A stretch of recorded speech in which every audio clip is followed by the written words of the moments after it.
Bumiyahe kami mula Davao to South Cotabato ng 3.5 hours.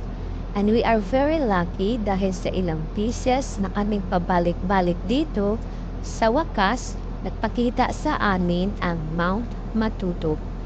Dahil every time na pumunta kami dito, ay palagi siyang nagtatago sa ulap or fogs.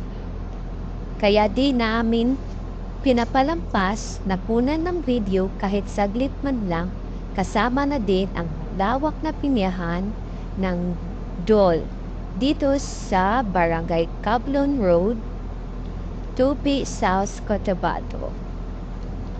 Yung cemented road nila dito ay very wavy, na parang alon sa dagat. Mapapahiyaw ka sa pagtaas ng adrenaline mo kung mabilis ka magpatakbo ng iyong sasakyan.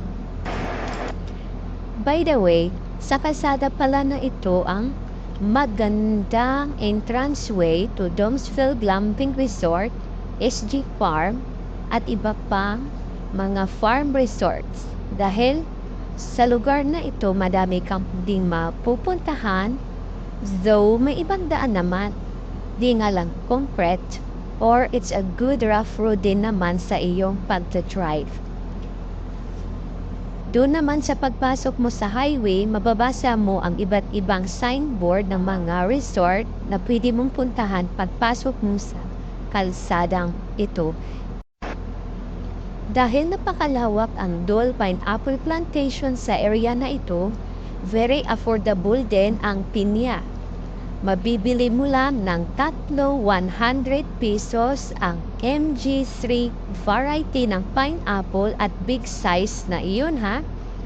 Samantala, kung sa market mo na siya bibilhin, ang mahal at maliliit pa.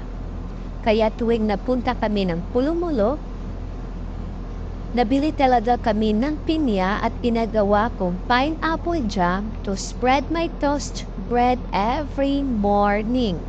O di kaya, may nilalaang extra pineapple ako na binibigay namin ng asawa ko sa security guard ng aming tinitirhang stay.